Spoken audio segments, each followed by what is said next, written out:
Welcome to Politics Done Right. I am your host, Egberto Willies. This is a progressive program that will take the mystery out of politics. This is the program that will encourage you to make sure government becomes we the people. Whether you are liberal, progressive, conservative, or otherwise, you get to air your point of view.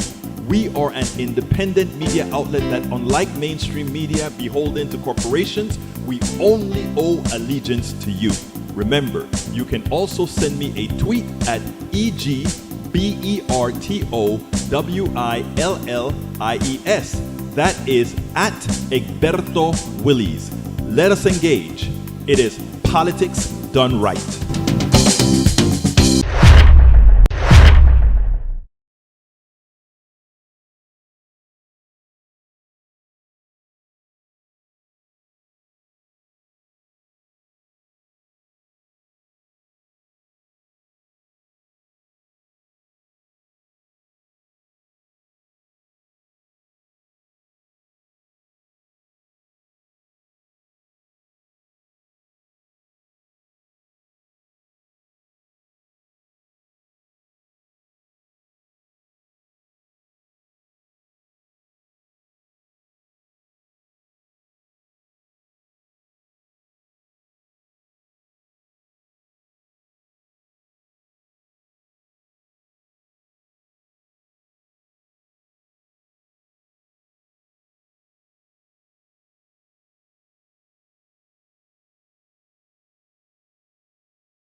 Sound is Thank you. The sound is working now. The sound is working now.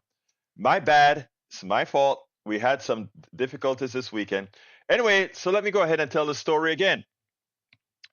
Uh this today's Veterans Day, so happy Veterans Day. And we participated another 501c3 that I'm a part of, Pantex. It's actually Panama connection. I mean Panama connection that we did this Panama Foundation Corporation, etc., etc., etc. And what we did is we went ahead and participated in the Veterans Day parade. And what did we do? We went ahead and, first of all, I gave a little talk as our people were passing, as our group of Panamanians, probably 100 or so Panamanians, were marching with different dresses and cars, etc.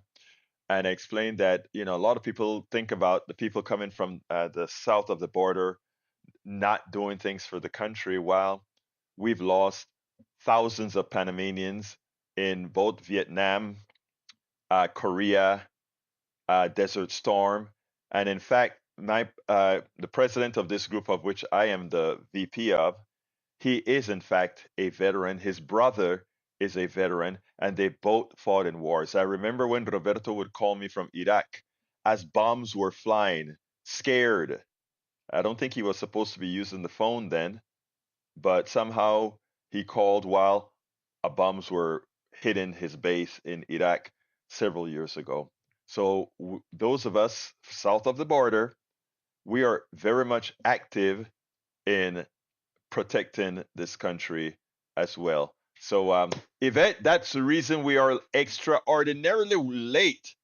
But the way I think, I just can't go a day without my program if it wasn't before told that I'm not going to have a program. But anyway, this is what some of our dressing looked like that was there. We have some others. Let me see if I can pull some others for you. If again, today is sort of a loose Veterans Day. We honor our veterans, make sure that they're cared for. I spoke to a veteran out there who told me how much she had to go through during all this period.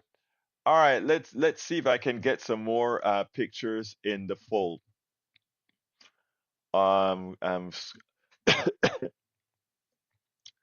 I'm pulling them up as we speak, so just uh, bear with me because I think it's a good thing to kind of show what we're doing and let you know what the person the program. Okay, and here's another one that is out. That is one of our truck without celebrating veterans. We also had a few more with our polleras and montunos. That is our native dress. There we go. And I'm going to get into the program. It seems like Eric wants to start already. There we go with a couple more. I wanted to show the kunas, but I don't yet have the pictures of well, there are some kunas in there. Those are our native Indians in Panama, and that's their attire right there. All right, let's now get to the very short program that we're gonna have. How are you feeling today, folks? How are you feeling? I trust you are feeling the pain. Some of you are still feeling the pain of having elected a thug again. I want to read you something that and Yvette, you would take. I would love to hear your comment on this because I vehemently disagreed with it, and he wanted me to share it. I didn't share it to my chain because I didn't want people to understand who this guy was because I think he would have lost a lot of respect. This is what I said. And this is what he said. Today I'm coming out of my cave. I'm not completely out of it, but close enough to yell out my opinion about the presidential election results.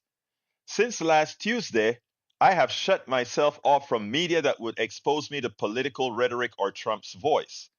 But Trump's victory was not a surprise for me. I have been telling my moderate leaning friends for weeks that I would be gleefully surprised if Harris won, but couldn't see it happening. I felt she could lose because my fellow black brothers and sisters, especially sisters, were too often expressing Harris' race as their reason for supporting her. Let me pause there. I don't know of anybody who supports her because of her race and not her competency. The race is a thing of pride that says we've never had a woman of color occupying that space. But to this friend of mine, that's how he saw it. I think he's completely wrong, but let's continue. This happened in spite of Harris' best efforts to downplay the race factor. In forecasting the election results, I asked myself how I would feel if a white candidate supporters made such a hullabaloo about his or her being white. And we're all over the television expressing it. Again, he misses the point. If you are white, you never ever have to ask what it would be like if the leadership of the country were white. So it's something that doesn't ever have to be discussed. People are not reveling in somebody being black or people of color ascending to race because of a racial thing. It's because of a novelty. It is because it is something that hadn't occurred before. It's because of something that is long overdue. But again, self hate is a killer, right? We can make an intellectual argument about white being the dominant race and the racial pride rule doesn't apply to them. I don't know who thinks whites are the dominant race. Race is a figment of our imagination. But if you evidently do believe that, that's that's your imagined view. That's what you believe, and that's what allows people like Trump to win because there are too many who believe that. I don't. But I suspect many blue collar white people who see themselves as struggling and falling behind people of color don't understand that aspect of racial pride. Well, instead of putting your head in the sand, wouldn't it be better, as I do with politics done right, as I do with all of my as I do with all of my white friends, black friends, Latin friends, every kind of friend, if there is an issue that they don't understand, we actually make sure and teach them, right? I thought it would drive enough of them toward tribalism and even racial prejudice to influence the election. It would drive them too. They have already been there. It's a figment of your imagination, just like we say you can't out Republican a Republican. You can't try to be Republican light to win Republican votes. You have to win votes by going all out for the people. That is why I predicted Trump's victory, and I think that's why he won. No, Trump won because America is still a sexist and racist country. That they will elect a felon, that they will elect a thug, that they would elect a rapist over a qualified woman who has done nothing but good for society, and they pick someone who has damaged society. That is a disease that racism causes. When you vote against your interests because you allowed racial lies to penetrate your mind, that is the dangers of racism. Racism has nothing to do with color and who you are. It has to do with how stupid you think you can get. And I use the word stupid again, and I don't like to use the word stupid, but think about it. Think about how many people use the excuse of the trans for their vote. Look at how many people use the excuse of women, I mean, the things that people have used as excuses to vote for a thug, to vote for a criminal, just shows you the danger of racism. So Donald Trump didn't win because of policy. Donald Trump didn't win because of any of those issues. And there is a piece that I did over the weekend, and I don't, I'm contemplating playing it now, but I am also contemplating waiting for a bigger audience to play it. And what I'll do is since the audience just started to grow, I'm going to go ahead and play it. But let me set it up here while I delete some of these photographs. Um, a lot of good white people are out there not believing what's right in front of their eyes because they cannot see. They cannot believe that all white people don't share their level of fairness. Okay?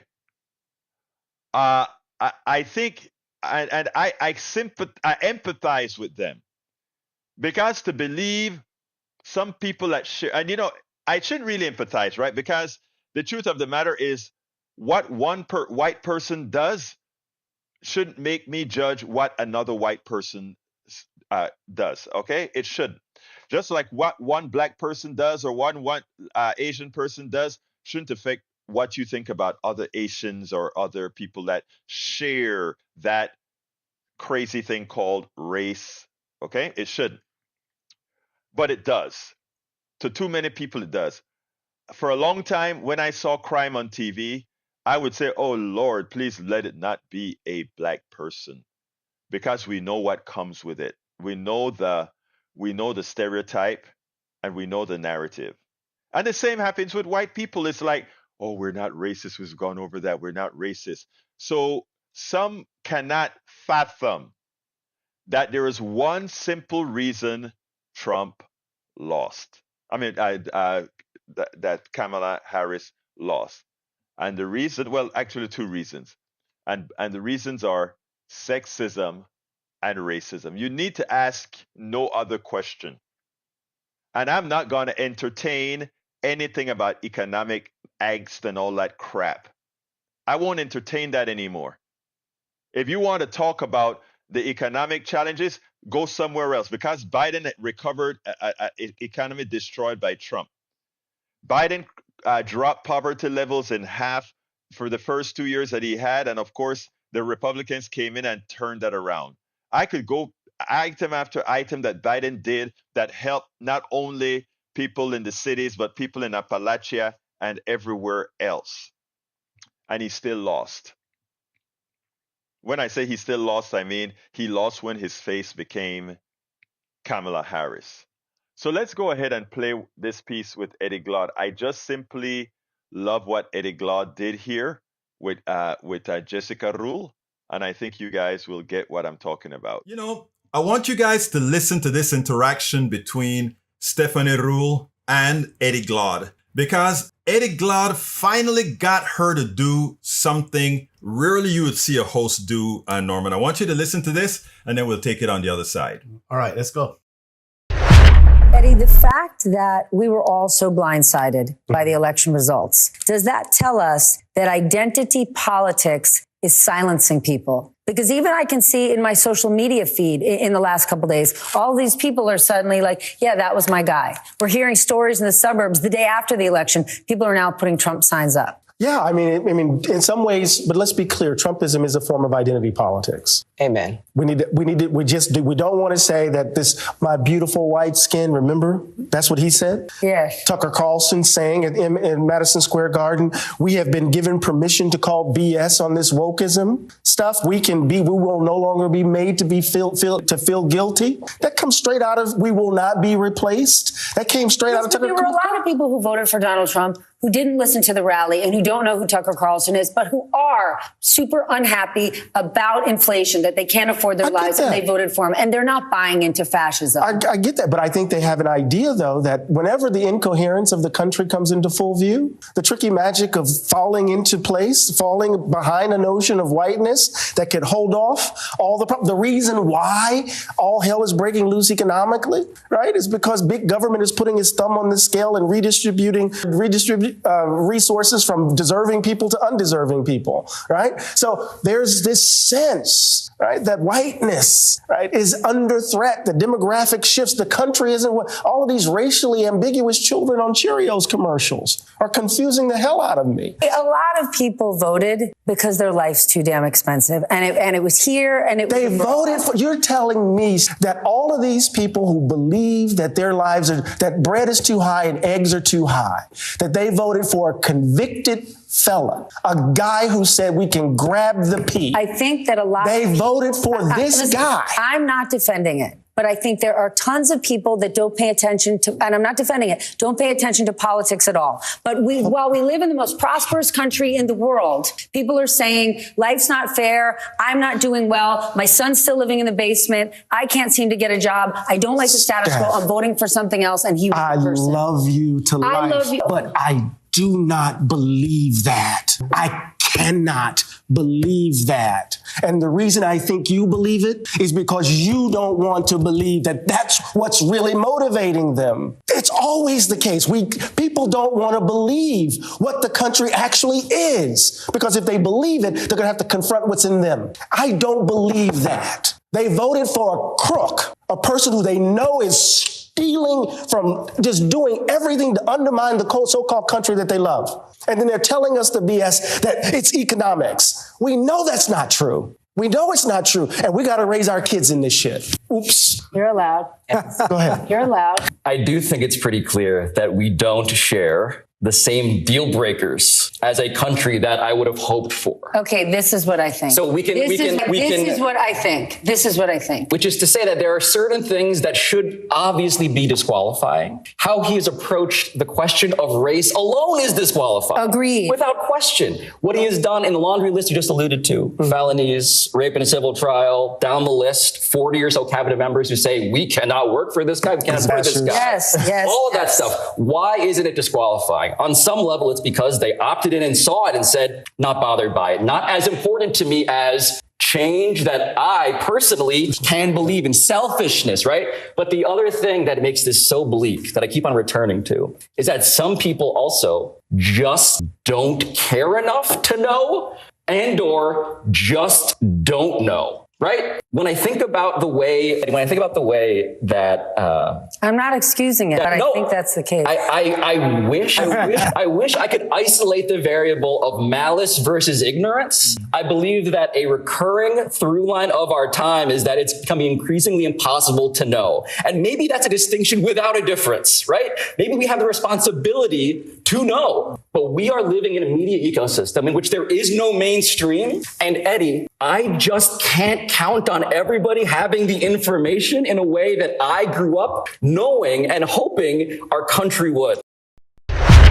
Anyway, did Eddie Glaude do the right thing finally on national TV in the way he addressed her with love, but in the way he addressed Stephanie Roux? You know, I think he did. I think that is what a lot of other people, POCs have been saying this a long time. We're the ones at risk. We didn't pull a race card. Right. It's been created for us. So, so if you're in a situation in which you cannot say, look, my country is not what I thought it was. And that is a hurtful part. I mean, a lot of people think that most Americans are hurting because Kamala didn't get elected. It's not that we're hurting because Kamala didn't get elected. They're hurting because America looked into their faces and said, you know what? A person who's done all that America said you're supposed to do. You got an education. You got a good job. You service the community. You are, for the most part, truthful. Running up against a criminal, not just somebody that we think is a criminal, somebody by his own words, by his own deed is a criminal. And you lose an election and then you claim it's the economy. Norman, no matter what, it may be true that the economy for many, it's bad. That may be true. Yes. But the truth of the matter is it's no different or not substantively different than when Donald Trump crashed the economy and we rebuilt. No. Look, we all want to have a scapegoat for this. But in reality, what happened for me on Wednesday was I had to come face to face with the destruction of the myth of the America that I believed in. Yeah. I believed in a country that was post-World War II. People would stand up against fascism. I thought people were strong in their belief in each other. I'm disappointed. You gotta I've got a wake-up call in my own people because I'm an American. Above all things, I choose to live here, and this is where I want to be. But I I'm disappointed. And justifiably so. And until hosts like Stephanie Rule stop thinking that somehow that this election was because of economic issues, other than the core issue. And you hear you hear the media trying to analyze in all different forms, not to say basically why Kamala lost. Kamala lost not only for the same reason Hillary lost, but she also lost for her hue. And until we realize that, we're going nowhere. So I want to thank Eddie Glaude for being brave enough to go on national TV and say something that we all know. Stephanie Rule doesn't want to know it because at the core, she's going to have to say, a lot of my friends and family, that's who they are. Hold on. I don't think it's because Stephanie Rule doesn't know it. I think she doesn't want to know it. She does. She's not allowed to say this. This is corporate media. You know what? I think you're right. This is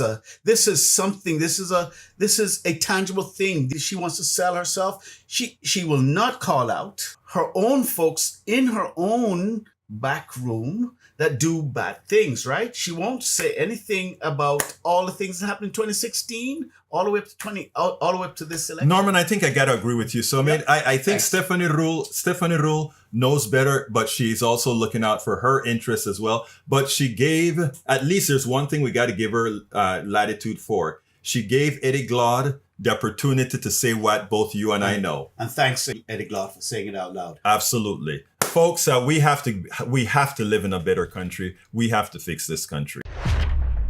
We must, as I said, we must be better. We have to get better. By the way, that was Norman Reynolds, one of our stalwarts here and supporters of Politics Done Right as well. He came over to give me a visit over the weekend. And as he was visiting, I was preparing both for our Panamanian Gala that Saturday night, as well as he watched an interview that I did with Tim Moore over in Detroit, as well as being here while I was processing this video. So he went through the entire process of how we prepare each video clip. And I think you should ask him the amount of work that goes into preparing one clip. And he was sitting down here. Wow. Anyway, folks, Bridge FCP has an important piece on the screen. And it's pretty much reveals what we talked about. Turned on cable news this morning. What a bunch of BS. Any spokesperson who got on and complained about VP not having the proper outreach or plans, policies can go kick rocks. She had plans tailored for every damn voting block. What she didn't have was a penis and white skin. I couldn't have said it any better. I mean, for those people who are taking care of parents and kids at the same time, having in-house Medicare, think about that. Having, for small businesses just starting and needing support, creating a program that gives up to $50,000 in credits. Wow. Get that company on accelerated growth. On children, you got your first child. We make sure that you get some extra cash. When we talk about not having enough children. And we're doing something to take the pain of having children, which is why a lot of millennials don't have kids. A lot of Gen Z say they aren't having kids. Why? Because of the policies. And then at the same time, we don't want immigration. We want to deport folks. My God. I said, I want full Republican control of our presidency, our House, and Senate. All those people who are saying, just maybe we can squeak by and win the Congress. No. Most Americans voted for Donald Trump. Donald Trump earned the presidency, and the amount of people that voted Republican earned the Congress. And you know what else they earned? They earned the Senate. My brother Ray, how are you doing, sir? It was great seeing you this weekend. I was just about to say, you go ahead, because I think you were going to say what I was going to say. Go ahead. Well, look, first of all, I was at the HPJC. Well, no, I tell you what, you talk, because I'm not sure what you were going to talk about. Go ahead. Well, I was going to say it was great to see you. That's what I was going to say. Oh, okay. Yeah, well, hey, folks, we had the Houston Peace and Justice Center. We honored some very deserving people over this weekend, and I invited our brother, Mr. Ray, Ray, to come out with us. And at first, he was late, by the way. I kept on looking around for Ray, looking around, and I thought about calling him, but I said I'm not going to call him because he's a young man and he probably just found a señorita. So I was going to leave him alone. So I then just saw him walk in, and I was recording the program. I left my recording program to make sure and usher our brother, our PDR posse member, into the organization. And there he met a lot of good people, and not only good people that he met, he also saw a lot of good old activists that he used to hang with before. Now your turn. Yes, brother. And it was good. Like I say, it was good seeing you, good being in the space where, even in this pit of despair that I've been trying to crawl out of, there's still a lot of progressive minded people who are trying to find out the right answers. But I guess, for me, it's like I wanted to share a story with you. On Friday, I went to one of the vendors that I go to on a regular, and I always have, pretty, deep conversations with them about my political values. And, we got into a little debate. It got a little heated, but I'm going to try to, give you the conclusion. The conclusion was, I told him, since he said he doesn't believe in voting and that his entire life is centered around his family and his own personal growth, as opposed to relying on some government entity to be the end all be all to his success in life. He said to me, you know what? With all that stuff you talking, I respect your opinion, I respect your values, but I'm not going to let you stand here and talk down to me, because I choose to live my life in a way that doesn't include politics.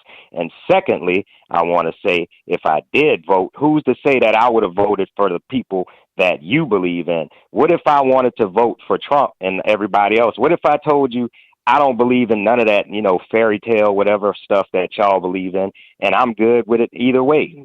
What about then? Would you still want me to go out and vote? And, that challenged me in a way to where I said, you know what, in the future, I didn't know what to say at that time, but in the future, I'd say, you know what, if you are okay with the status quo and the way things are going, maybe it's good you didn't vote.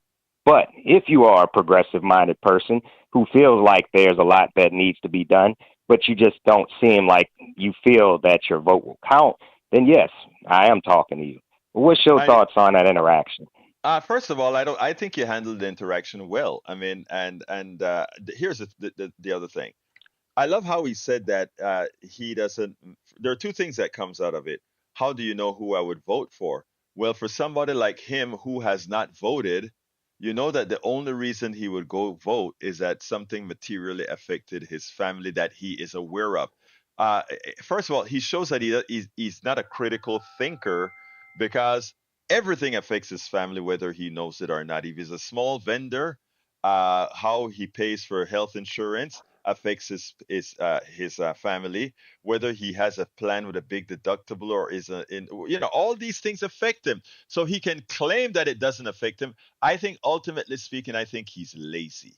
Okay, I honestly think the real thing for a lot of non-voters That's what I is said. it's lazy.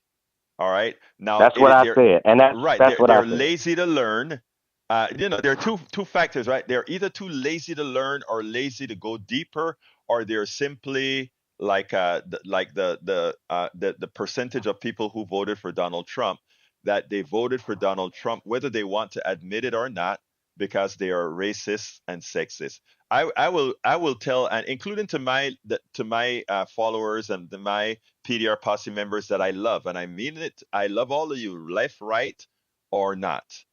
But I'm going to say this categorically: all of my PDR posse members who voted for Trump, knowingly or unknowingly, they are racist and sexist. And that's a blanket statement. You can't tell me that you were okay putting a felon into our country. You can't tell me you're patriotic. You can't tell me all these things. and put that guy into office. I'm done. I am done as far as saying, I will continue to try to reach my brothers and sisters on the right. I will. I promise I will. And I will continue to love on them. I will continue to do all those things. But I do that now knowing that you have codified within my mind that whether knowingly or unknowingly, you are in fact racist and sexist. Continue, Ray. Yeah, and with that being said, I mean, he did bring up a good point. There might be a lot of non-voters who otherwise are okay with the status quo, whatever it is. So in other words, he was telling me if a Democrat is in office and I do better, I'm going to do fine, okay. If a Republican is in office and it's a little rough, I'm going to make it out. It's like they basically, idolize themselves as these, I noticed there's a lot of these non-voting people, they idolize themselves as these, fortified, bulletproof, I can live and survive through anything, and whoever's in power doesn't matter to me type of mentality. And we all know how do that's a you speak joke. to that? Well, again, How do you speak to that? You cannot. The only thing you can do is what we're doing here and continuously inform. And when they reach to a certain point, where, look, I repeat this story ad nauseum. Remember the Pittsburgh wives who asked her husband who they're voting for in 2008, and he said, "We're voting for the N guy." That's when I knew Obama was going to win. If Trump is bad enough if the economy tanks as I think it's going to tank under Trump, if he implements supposedly what he said he's going to implement, then it doesn't matter who runs. That is a point where a Kamala Harris can win. But you see, remember, Kamala was turning over a good economy. So these people were lying to themselves. They lied to themselves to believe the fallacies that Donald Trump tells them about the economy so that they have a reason to say why they voted for Trump other than race. But they are voted on a lie because the economy is not bad. And the economy is not worse than when Trump was president. They can say inflation wasn't there, but that is what Trump did. So you can't say, and again, that's why I'm saying the next time the only time a woman, and especially a woman of color, can get elected with our people who still have too much of racism and sexism within their brains is if it's bad enough that they're willing to say, I am going to vote for the N. I'm going to vote for the P. That is how you know when that can happen. Go ahead, brother. I agree. And I mean, what is it going to take? I mean, you're right. They think that things are bad right now because they let the orange clown brainwash them. Ray, let me interrupt. They don't think it is bad. They fool themselves that it's bad. They know better. They're not dumb. They know better. We've spoken about this enough. Look at Eric Hayes still talking about 9.1 inflation, not realizing all the things that we've spoken about. And that's not why he voted for Trump. I mean, he voted for Trump because he just won't have somebody like Kamala running the country. That's it. That's it. Well, I will say this. I've been watching a lot of the numbers, and you know what doesn't make sense to me is this cycle around. No matter if it was a smaller part of the electorate that chose Donald Trump, the part of the electorate that ultimately chose Donald Trump is the part of the electorate that, like what baffles me is that the higher income earners voted overwhelmingly for Kamala. But the lower income, like we're talking 30 to 50K, the people that we have to interact with on a daily basis, those people saw Trump as the answer to whatever their problems were. Exactly. Knowing if you actually, and I'll finish on this, and if you go and look, there was actually a TikTok where a guy said, if you actually look at the numbers, Trump's tax plan puts $4,000 less in your pocket. Kamala would have put $4,000 more, but y'all so blinded by your own sexism and racism, y'all missing out on your own blessing, like the Christians would say. Now think about it. That's a $8,000 differential, brother. At $8,000 differential. It's sad. It is sad. Now let's see. The question, Yvette says, the We gonna have to question foot now that. is, yeah, we're gonna have to push it. Yvette says the question now is how long will we enjoy the election process? Let me tell you, it's going to be interesting. It's going to be very interesting. But I tell you what, yes, this time around, I am going to say we told you so, but the door is still open for you to join us. But I will say we told you so because I want folks to know. I look, I want them to learn something called decency and embarrassment. Right now, they are not embarrassed that they're electing a traitor. They're not embarrassed that they're electing a thug, a criminal, a convict. I want them to feel that embarrassment. And maybe they won't Well, ever feel that embarrassment. But you know what? I will feel I will feel that knowing that whether they're embarrassed or not, they understand and they know what they did. You follow me, my brother? well, hopefully they'll feel it sooner than we do, Well, but they that's may not asking a feel bit it. much. No. As far They, as the they, they. poverty, they're gonna I feel agree that. with you. Come on, I agree with you say. I mean, they probably won't feel it, but knowing that they are okay with this, and they're, it's like they say, you make your bed and you lay in it, You and lay in it, brother. we'll find Yep. out. But anyway, look, I just wanted, first of all, thank you very much for showing up at the Houston Peace and Justice Center's National Peacemakers Award. As you can see, we awarded three Peacemaker Awards posthumously, and we gave to four solid local activists in town, including Dr. Tice, who's one of my proteges. So, oh yeah. Th- Thank you for showing up there. Anything else, Ray, before I go on? Well, I do hope you get that interview with that young lawyer that you did see that we saw at Oh, the I will. event. Because she's I got a will. lot. Yeah. So, but yeah, that's all. Like Berto, we just got to keep on having these conversations. Maybe we'll have an epiphany. But as far as I'm concerned, and I'm gonna leave this on a more lighthearted note.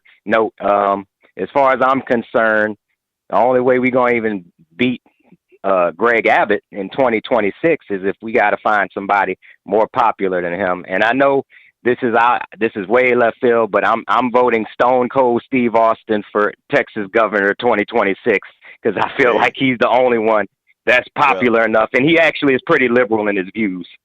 well, you know what? I'll take your. I haven't done a research on Steve Austin, but I'll take your cue as a PDR posse member. I know that's somebody I'm going to have to look at. Thank you so kindly, Ray, for calling, brother.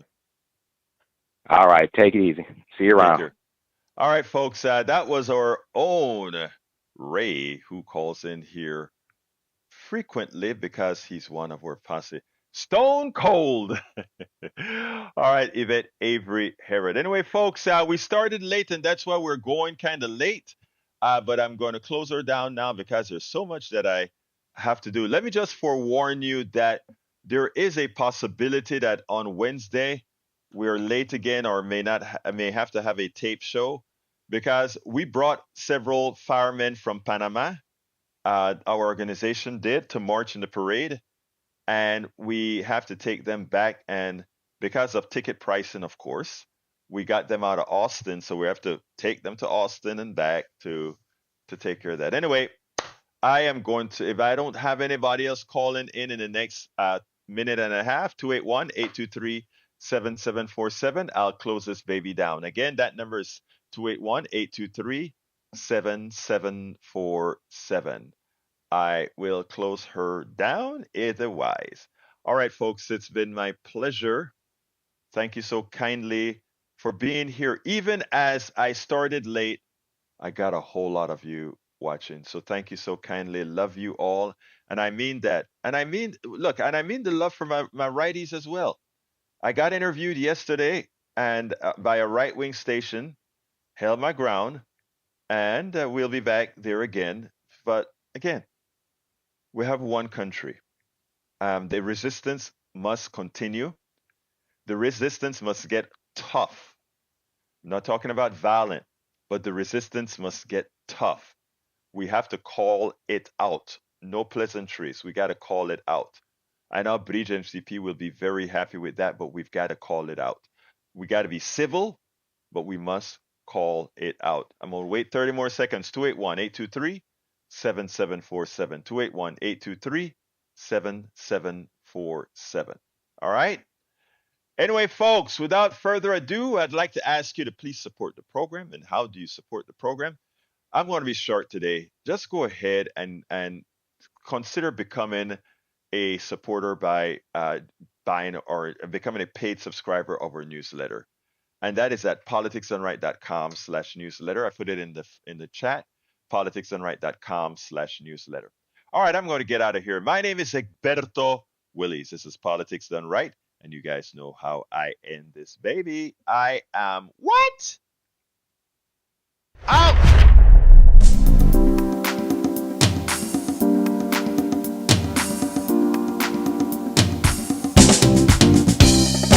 Welcome to Politics Done Right.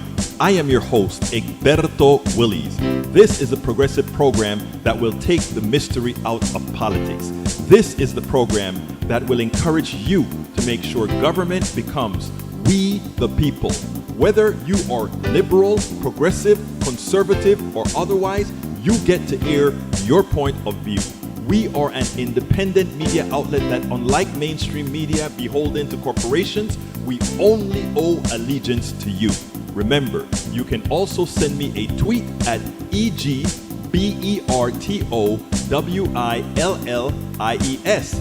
That is at Egberto Willies. Let us engage. It is Politics Done Right.